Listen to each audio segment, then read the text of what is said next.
السلام علیکم ورحمۃ اللہ وبرکاتہ۔ ناظرین، آپ کا دوست قاضی سیف الرحمان آج میرے ساتھ موجود ہے جمعیت علماء پاکستان کراچی کے صدر جناب مفتی محمد غوث صابری کشمیری صاحب۔ میں مفتی صاحب کا انتہائی مشکور ہوں جنہوں نے اپنے قیمتی وقت میں سے چند وقت ہمیں دیا۔ آئیے ناظرین مفتی صاحب سے چند سوالات کر کے اجازت لیتے۔ السلام علیکم ورحمۃ اللہ وبرکاتہ۔ وعلیکم السلام ورحمۃ اللہ وبرکاتہ۔ مفتی صاحب آپ کا بہت شکریہ، آپ نے ہمیں قیمتی وقت دیا۔ سب سے پہلے مفتی صاحب ہم آتے ہیں سیاست کی طرف۔ اس وقت مفتی صاحب پاکستان میں سیاست کی صورتحال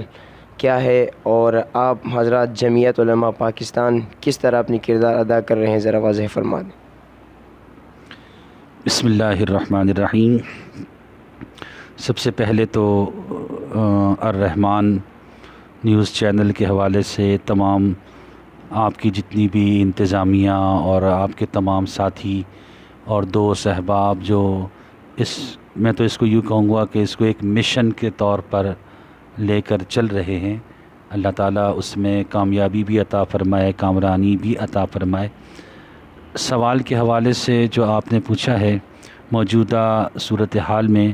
جمعیت علماء پاکستان کا کردار، جناب علی، جمعیت علماء پاکستان الحمدللہ قائد ملت اسلامیہ امام انقلاب علامہ شاہ احمد نورانی صدیقی رحمۃ اللہ تعالی علیہ اور دیگر بے شمار اکابرین اہل سنت رحمۃ اللہ تعالی علیہم اجمعین کی محنتوں کا ثمرہ ہے۔ الحمدللہ قائد ملت اسلامیہ رحمۃ اللہ تعالی علیہ نے اس پودے کو پروان چڑھایا اور تحریک نظام مصطفیٰ صلی اللہ تعالی علیہ وسلم کی جدوجہد کے لیے الحمدللہ ملک میں سیاسی اور مذہبی طور پر اپنا کردار ادا کرنے کے لیے جمعیت علماء پاکستان ہمہ وقت عرصہ دراز سے مصروف عمل ہے۔ موجودہ صورتحال میں اس وقت جو تازہ ترین صورتحال ہے پوری دنیا اور پوری قوم کے سامنے ہے کہ الیکشن ہوا، اور الیکشن کے بعد الیکشن جو ہوا وہ ایک تبدیلی کی بنیاد پہ ہوا۔ قوم کو ایک نعرہ دیا گیا کہ ہمیں تبدیلی لانی ہے، اور اس وقت قوم نے بھی جو ہے بھرپور انداز میں ساتھ دیا، اور انہوں نے بھی ساتھ دیا اول میں، اور اس کے بعد حالات نے ہمیں بتایا کہ مقتدر قوتوں نے بھی بھرپور اپنا کردار ادا کیا۔ 2 سال سے تبدیلی کا نعرہ لے کر آنے والے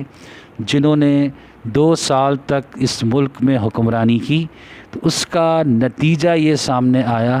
کہ جو لوگ یہ سمجھتے تھے کہ ہم اس ملک میں کچھ تبدیلی دیکھنا چاہیں گے،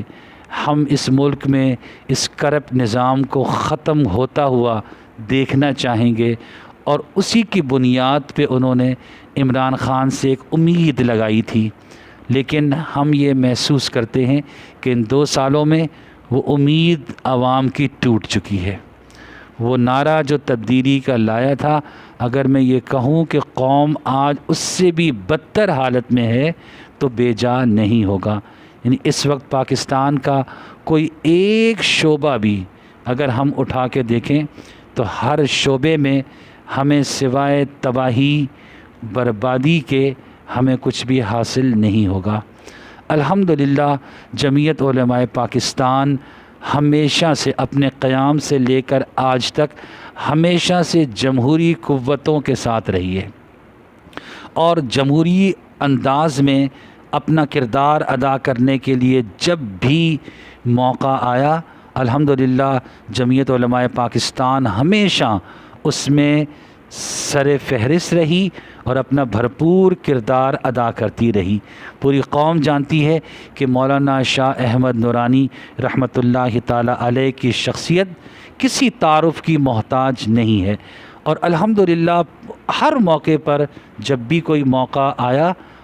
وہ جس حوالے سے بھی ہو، الحمدللہ پاکستان کی بقا کے لیے، پاکستان کی بہتری کے لیے ہر جد و جہد میں جمہوری قوتوں کے ساتھ رہے۔ آج وہ ہمارے درمیان موجود نہیں ہیں، لیکن الحمدللہ جمعیت علماء پاکستان موجود ہے، اور ان کے فرزند قبلہ شاہ اویس نورانی صاحب آج موجود ہیں، اور الحمدللہ اپنے والد گرامی کے نقش قدم پہ چلتے ہوئے جمہوری قوتوں کے ساتھ بھرپور انداز میں اپنا کردار آج بھی ادا کر رہے ہیں۔ اور الحمدللہ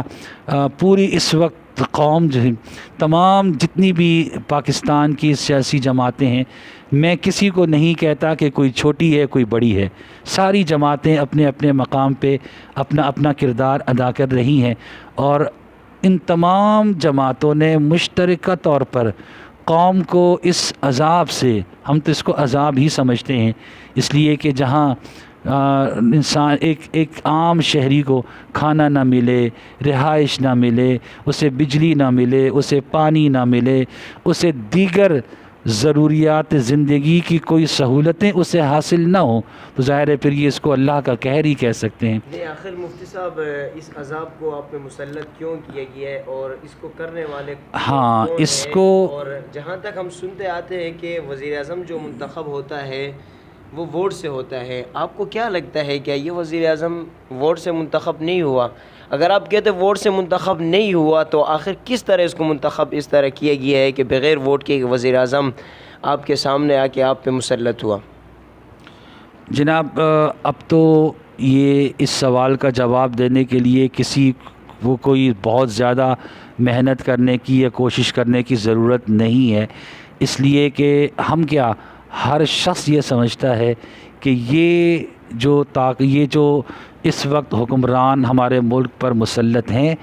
عوامی قوت سے مسلط نہیں ہیں، عوام نے ان کو منتخب نہیں کیا ہے۔ ہم اچھی طرح جانتے ہیں کہ صبح سے لے کر شام تک پولنگ بہت اچھی ہوئی تھی، بہت اچھے انداز میں عوام نے ووٹ ڈالا تھا، لیکن 5 بجے کے بعد سے لے کر رات 12 بجے تک جو کارروائی عمل میں لائی گئی ہے، اس نے واضح طور پہ بتا دیا کہ عوام کے مینڈیٹ کو چوری کیا گیا، عوام کے فیصلے کو تبدیل کیا گیا، اور یہی وجہ ہے کہ اسی وقت سے بے شمار ہم نے بھی اور جمعیت علماء اسلام نے تو اسی وقت یہ اعلان کر دیا تھا کہ ہم اس الیکشن کو تسلیم نہیں کرتے، اور انہوں نے اپنے طور پہ بھرپور کوشش کی کہ باقی بھی جتنے سیاسی جماعتیں ہیں وہ اس بات کو تسلیم کریں اور اسمبلی میں نہ جائیں، لیکن ان کی اپنی اپنی مجبوریاں تھیں، ان کے اپنے اپنے معاملات تھے، اور انہوں نے ان مجبوریوں کو سامنے رکھتے ہوئے فیصلہ یہی کیا کہ چلے اب آ گئے ہیں تو انہیں کچھ وقت دیا جائے۔ لیکن ظاہر ہے ان 2 سالوں میں دیکھ لیا کہ جو وقت بھی دیا گیا اس میں سوائے تباہی اور بربادی کے کچھ حاصل نہیں ہوا۔ اچھا، ہم جمعیت علماء پاکستان الحمدللہ ہم ایک مذہبی جماعت بھی ہیں، اور اس کے ساتھ ایک سیاسی جماعت بھی ہیں جو ایک جمہوری انداز میں اپنا کردار ادا کرتی ہے۔ ہم ذاتی طور پہ یہ سمجھتے ہیں کہ کچھ اور بھی ایسی قوتیں ہیں کہ جنہوں نے جو اپنے عزائم کو پورا کرنے کے لیے، جو اپنے مقاصد کو پورا کرنے کے لیے انہوں نے عمران خان کو پروان چڑھایا، اور ان قوتوں میں یہودی قوتیں بھی شامل ہیں، ان قوتوں میں قادیانی قوتیں بھی شامل ہیں کہ جنہوں نے اپنے عزائم کو پروان چڑھانے کے لیے، ہم یہ دیکھتے ہیں کہ ان 2 سالوں میں جتنا قادیانیت کو عروج دیا گیا اس سے پہلے شاید کبھی بھی نہیں تھا، جتنا ختم نبوت کے حوالے سے اس موقع پر کوششیں کی گئیں اس سے پہلے کبھی بھی اتنا نہیں تھا۔ لیکن الحمدللہ اب قوم بیدار ہے،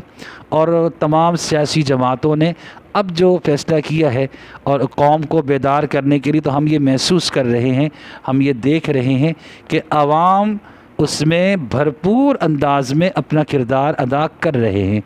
جلسے ابھی صرف 2 ہوئے ہیں، 2 جلسوں کا عالم یہ ہے کہ حکومت کے ساتھ ساتھ ایک تو حکومت اور ان کو لانے والی اصل حکومت بھی پریشان حال نظر آتی ہے۔ مفتی صاحب، جلسے تو آپ نے آزادی مارچ کا بھی کیا تھا، اس جلسوں سے جب کوئی فرق نہیں آیا، جہاں آپ نے دیکھا آزادی مارچ میں ایک نہیں، دو نہیں، ہزار نہیں، بلکہ لاکھوں کی تعداد موجود تھے. آپ کو کیا لگتا ہے یہ جلسہ جلوسوں سے آپ عمران خان کو گرا دیں گے یا صرف ایک وقت کو آپ آگے گزار رہے ہیں؟ دیکھیں، یہ بالکل صحیح بات ہے کہ صرف جلسوں سے حکومتیں نہیں گرائی جا سکتی، اور اس طرح کی پریکٹس صحیح ہے بھی نہیں. اس لیے کہ اگر ایسی پریکٹس ہونے لگ جائے تو یہ تو پھر کوئی بھی حکومت 1 سال 2 سال سے آگے نہیں چل سکے گی. مسئلہ صرف یہ ہوتا ہے، دیکھیں ہم نے یہ نہیں کبھی بھی جمعیت علماء اسلام یا دیگر تمام APDM نے یہ نہیں کہا، کبھی بھی نہیں کہا کہ ان جلسوں کے ذریعے حکومتیں ختم ہو جائیں گی. نہیں، یہ ایک پروسیس کا حصہ ہے، یہ ایک اس تحریک کا آغاز ہے جو اس حکومت کے کردار کو سامنے لانے کے لیے، اس حکومت کی غلطیوں کو اجاگر کرنے کے لیے اور قوم کو بتانے کے لیے کہ آپ کا مینڈیٹ چوری کیا گیا ہے. آپ پر جو حکمران ہیں وہ آپ کے حقیقی حکمران نہیں ہیں، آپ کے ووٹوں سے نہیں آئے ہیں. اس پیغام کو عام کرنے کے لیے اور ان قوتوں کو پیغام دینے کے لیے کہ جن کو آپ لائے ہیں یہ اس ملک کی بہتری کے لیے صحیح نہیں ہے، یہ اس ملک کے دفاع کے لیے صحیح نہیں ہے، اس ملک کو بچانے کے لیے وہ ان کا کردار، ان کا عمل صحیح نہیں ہے. تو ظاہر ہے یہ جلسے تو ایک طرح سے بیداری کی ایک تحریک ہے، اور انشاءاللہ العزیز قوم جب بیدار ہوگی تو عوامی قوت کا ایک بڑا اثر ہوتا ہے. یقینی طور پہ عوام جب کھڑی ہو جاتی ہے تو عوام کے سامنے کوئی قوت بھی کام نہیں آتی ہے. بہت شکریہ مفتی صاحب. بس آخری سوال آپ سے کرنے لگا ہوں، کیا آپ کے اس تحریک میں صرف جمعیت علماء اسلام یا دیگر جو جماعتیں شامل ہیں، یا اس کے ساتھ آپ کے پاس کوئی عوام کا کوئی بڑا لشکر بھی ہے جو عمران خان کے خلاف نکل چکی ہے یا آپ کے ساتھ ہے، یا ان سے کوئی مشاورت چل رہی ہے؟ اس حوالے سے واضح فرما دیں. دیکھیں، عوام کا تو عالم یہ ہے کہ ان کو کوئی رہنمائی مل نہیں رہی تھی. عوام تو ویسی پریشان ہے. آج پورے پاکستان میں آپ دیکھ لیں، کوئی گھر آپ کو ایسا نہیں ملے گا جہاں عوام سکھ اور چین میں ہوں.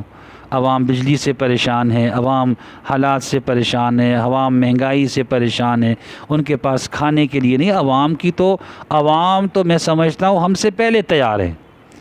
ہم سے پہلے سیاسی قوتوں کے میدان میں آنے سے پہلے عوام اپنا کردار ادا کرنے کے لیے تیار ہے. بس صرف بات اتنی سی ہے کہ ہم اپنا پیغام عوام تک صحیح طور پر پہنچا سکیں اور ان کو یہ بابر کرا سکیں کہ انشاءاللہ العزیز اس ملک میں دیکھیے، ہم تو جمعیت علماء اسلام ہو گیا، جمعیت علماء پاکستان ہو گئے، دینی قوتیں ہو گئیں، ہم تو اس ملک میں اللہ کے نظام کی بات کرتے ہیں، ہم تو اس ملک میں دین کی بات کرتے ہیں، جمہوری انداز میں لانے کی. اور ظاہر ہے اللہ کا نظام جب اگر آ جاتا ہے پھر تو سوال ہی نہیں پیدا ہوتا کہ کوئی کسی کو تکلیف ہو جائے یا کسی کو پریشانی لاحق ہو جائے. تو الحمدللہ ابھی تک جو میں یہ سمجھتا ہوں کہ گجرانوالہ میں پروگرام ہوا، کراچی میں پروگرام ہوا، اس میں عوام کی بھرپور انداز میں شرکت دیکھنے میں آئی. اور اب مزید انشاءاللہ کوئٹہ میں، ملتان میں، لاہور میں، پشاور میں جو پروگرام ہوں گے انشاءاللہ اس میں قوم دیکھے گی کہ انشاءاللہ لوگ باہر نکلیں گے. اور یہ ہر جماعت اپنے اپنے انداز میں، جمعیت علماء پاکستان ہو، جمعیت علماء اسلام ہو، جمعیت اہل حدیث ہو، نون لیگ ہو، پیپلز پارٹی ہو، ہر جماعت اپنے اپنے انداز میں اپنے لوگوں کو متحرک کر رہے ہیں. اور ظاہر ہے یہی ایک ذریعہ ہوتا ہے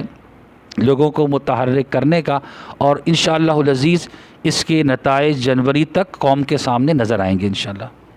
بہت شکریہ جی. ناظرین، ہمیں آگاہ فرما رہے تھے جمعیت علماء پاکستان کراچی کے صدر مفتی محمد غوث صابر کشمیری صاحب. السلام علیکم ورحمۃ اللہ.